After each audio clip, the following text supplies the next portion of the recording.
Hey guys, and welcome to this video. In this video, I'm going to show you how to save a Canva presentation as a PDF. So as you can see, we are in Canva and we've got our presentation here. So you can see all along there, we've got our 10 pages. And now what you want to do is you want to come up to the top right-hand side where it says share, give that a click, and then you want to press the download button.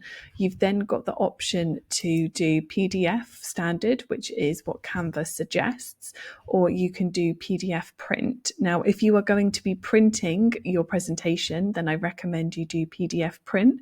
If not, PDF standard is absolutely fine.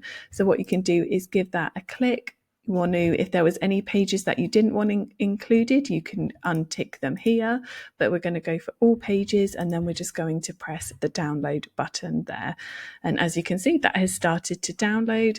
And then if we go into our downloads folder, we got our presentation all downloaded and saved as a PDF.